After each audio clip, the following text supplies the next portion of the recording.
Vous le savez peut-être, si vous êtes un Français qui vit tout le temps sur le territoire français ou si vous êtes un Français expatrié, vous n'avez pas les mêmes obligations en matière de fiscalité.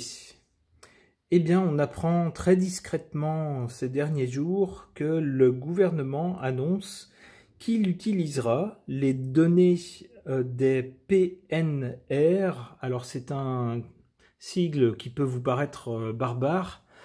C'est un sigle qui est utilisé dans le domaine du transport et du voyage, qui signifie Passenger Name Record. Il s'agit de l'ensemble des données personnelles des voyageurs concernant leur déplacement, donc en avion par exemple, etc. Et donc le gouvernement annonce qu'il va utiliser les données de ce fichier, qui normalement ne concerne que le transport, pour calculer le temps qui a été passé par certaines personnes sur le territoire français. Sans en avoir l'air, on voit que les données numériques dont on nous promettait la main sur le cœur avec des trémolos dans la voix, que jamais, au grand jamais, elles ne seraient utilisées pour fliquer les gens, eh ben si. Donc je voudrais interroger le tarot de Marseille à ce sujet. Ça ne s'invente pas, la carte qui est tombée représente la dame qui préside le club des 12 étoiles, enfin la dame plutôt qui fait ses commissions dans le club des 12 étoiles, et on le sait en matière de gestion des données, surtout des données personnelles et des fichiers concernant les voyages, puisque il s'agit de pays appartenant au club, la décision revient à cette dame.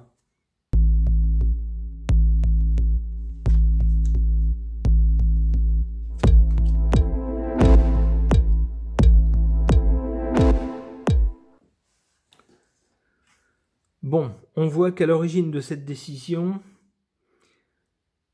c'est pas le gouvernement français. En fait, le gouvernement français nous annonce ça aujourd'hui, mais qu'à la base, il s'agit d'une coopération entre différents pays.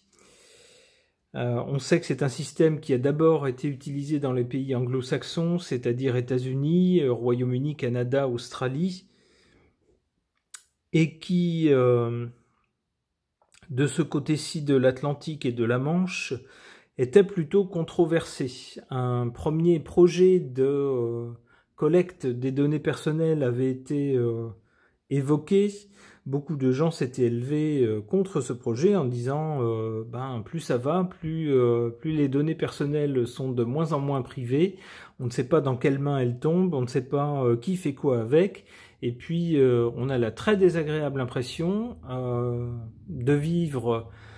Alors on nous répète tous les jours qu'on est dans des pays de droit, de démocratie, de liberté, etc. Mais on a la désagréable impression que tous nos faits et gestes, toutes nos données personnelles sont épiées par des gens que nous on ne voit pas. Eh bien, ces gens qui s'élevaient contre la constitution de tels fichiers n'ont finalement pas eu gain de cause, puisque ce genre de fichier existe désormais dans le club des 12 étoiles. C'est ce que nous indique cette carte. On voit bien qui est à la tête, qui fait ses commissions. Vous savez, la fameuse Pustula qui vend des layettes. Toujours elle.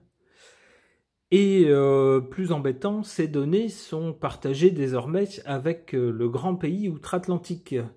Ce qui énerve beaucoup de gens de ce côté-ci de l'Atlantique, parce que là-bas, la loi protège beaucoup moins les données personnelles.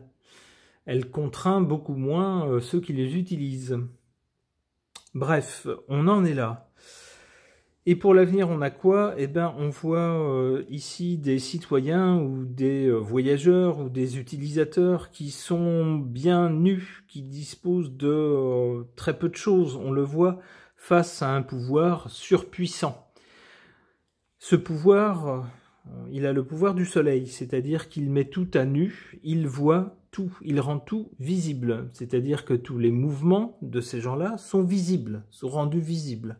On le voit, avec le soleil au-dessus, il n'y a pas d'ombre dans laquelle on puisse se réfugier et se cacher. Non, on a un œil qui voit tout. Et c'est bien le problème que pose cette annonce du gouvernement. Le gouvernement va désormais utiliser ces données personnelles pour savoir où on est, ce qu'on fait, combien de temps on passe ici ou là, et mettre cela en rapport avec les sommes qui sont dues à l'État.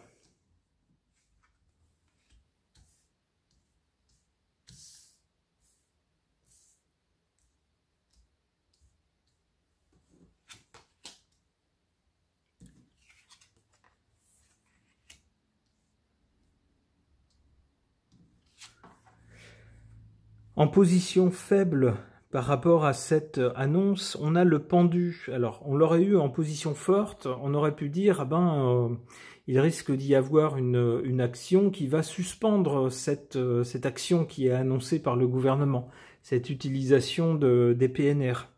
Mais ici, le pendu est en position faible. On voit qu'on n'arrivera pas à suspendre cette décision. Et pour cause, elle ne vient pas du chef de l'État ou de notre propre gouvernement, mais elle vient de l'étage au-dessus, si j'ose dire, dans la hiérarchie géopolitique. Et en position forte, malheureusement, on voit avec le diable de quoi il est question. Le diable, c'est le pouvoir et l'argent, le pouvoir sur les gens. Et puis l'argent qu'on leur prend, eh bien là, il s'agit bien d'utiliser ces données personnelles pour demander aux gens de payer ce qu'ils doivent à l'État. Donc il s'agit bien d'argent. Et puis avec ce lien qui lie les petits personnages ici, il s'agit bien d'empêcher les gens de faire ce qu'ils veulent.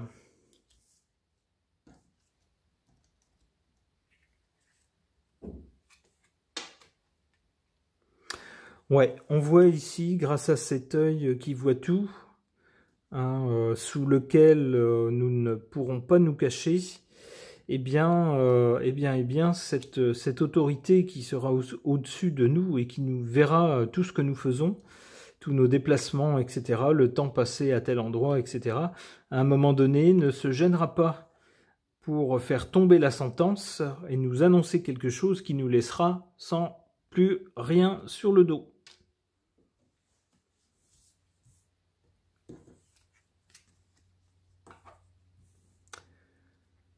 Un espoir quand même, mais pas tout de suite, puisque la carte ne vient qu'en 3e position, donc on peut penser qu'un peu plus tard, les choses soit seront limitées, par exemple l'utilisation des PNR sera limitée, alors peut-être au type de personnes qui auront accès, et peut-être aussi au type de données auxquelles elles auront accès, peut-être aussi au temps des données enregistrées, peut-être qu'elles ne pourront pas remonter au-delà d'un certain temps, etc., ou les conserver plus d'un certain temps. C'est ce que je comprendrais dans cette carte de l'étoile. En tout cas, on nous dit qu'à plus long terme, mais pas tout de suite, puisque la carte n'arrive pas immédiatement après, les choses concernant l'utilisation par notre gouvernement des PNR s'arrangera. Ok. Concernant l'annonce de notre gouvernement d'une utilisation des données personnelles des voyageurs, des PNR, à des fins fiscales, pour savoir où étaient les gens, combien de temps ils ont passé à tel ou tel endroit, pour faire payer leurs impôts à ceux qui les doivent, des gens qui prétendraient être restés à l'étranger plus longtemps qu'ils ne l'ont été en réalité. J'interroge cet oracle, le nouvel Éteia.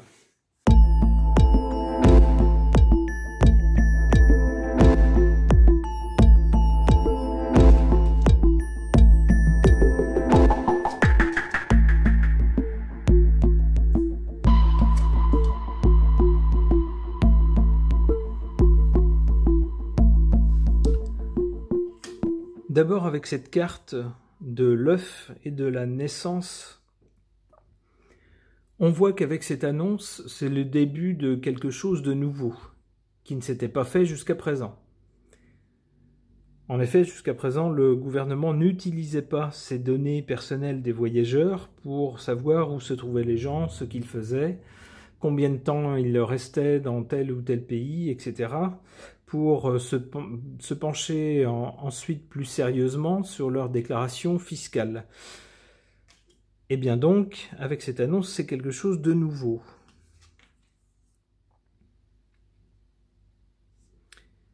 En carte centrale, pour le présent, on a la carte des ruines et de la lassitude. Alors là, les ruines, ça laisse penser que si le gouvernement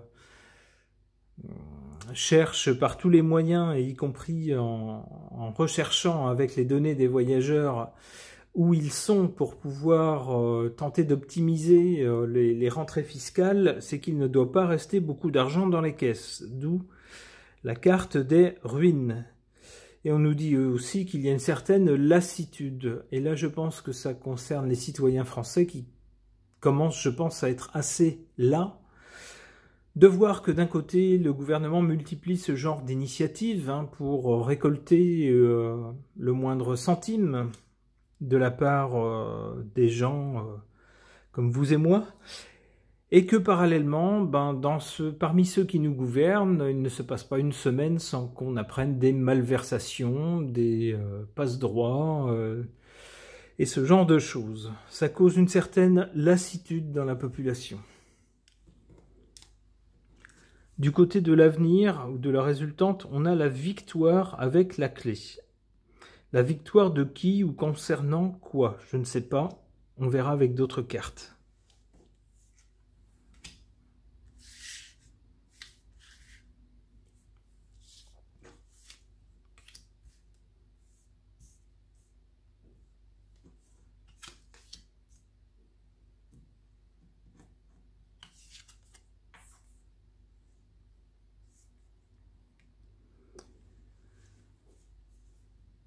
En défaveur de cette décision du gouvernement, on a la carte du foyer et la carte de l'harmonie. Alors le foyer, ça concerne évidemment les gens qui restent chez eux. Ici, ils ne sont pas concernés, d'où la carte en position faible, puisque la mesure concerne, finalement ça n'est pas dit comme ça, mais c'est à ça que ça revient. Il s'agit de traquer tous les voyages des gens, le temps qu'ils ont passé à l'étranger, le temps qu'ils ont passé en France, pour pouvoir leur réclamer des impôts. Donc, d'une certaine façon, il s'agit de savoir où les gens ont résidé. Alors, les gens qui sont restés sur le territoire français et qui n'ont pas fait de déplacement, ici, sont peu concernés, d'où l'harmonie pour eux et la carte en position faible. Ils sont faiblement concernés par cette mesure. En position forte, ici favorable, on a la carte du bouquet et de la générosité. Autant dire que le gouvernement compte sur cette mesure pour augmenter ses recettes fiscales. On le voit avec la générosité. La générosité, ici, dans un cadre fiscal, ça concerne bien l'argent. L'argent qu'on va pouvoir demander. Ça va être un vrai bouquet, une vraie fête.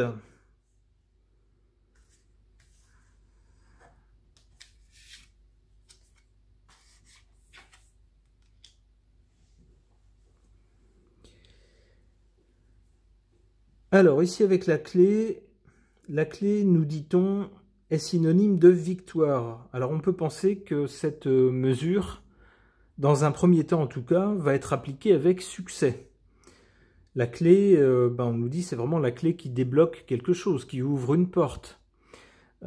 Associé au mot victoire, pour ceux qui ont lancé cette mesure, c'est donc une victoire. C'est une porte qui s'ouvre et donc on peut penser que la mesure va bien fonctionner.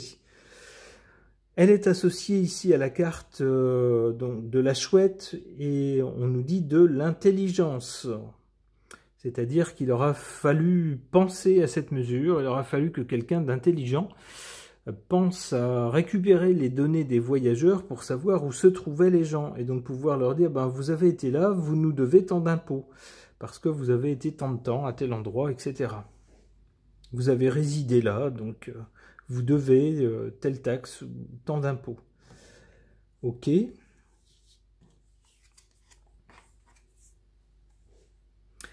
Attention, nous dit-on, avec cette carte du masque et de la dissimulation. Alors pour qui?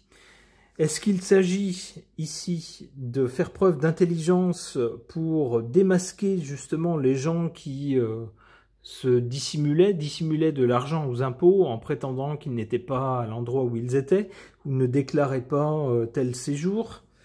Ou est-ce qu'il s'agit justement d'une mesure qui dissimule autre chose? Peut-être un emploi d'argent qui ne nous est pas précisé. Peut-être que toutes les personnes ne seront pas concernées par cette traque. Ici, on parle de nous. Nous, les petites gens. Donc, on peut penser que grâce à cette mesure que le gouvernement va prendre, hein, donc d'examiner de plus près les PNR, donc les données personnelles des passagers, pour les personnes qui partent en voyage à droite et à gauche ou qui se déplacent d'un point de vue professionnel, etc., qu'ils vont chercher à faire tomber les masques. Et avec vous, on nous dit que tout le monde est concerné. Ça ne va pas, c'est pas une mesure qui ne va concerner que des hommes d'affaires ou des personnes comme ça, mais bien le quidam moyen, donc tout le monde. Bon. Encore une mesure sympathique. Ce tirage est maintenant terminé, merci de l'avoir suivi.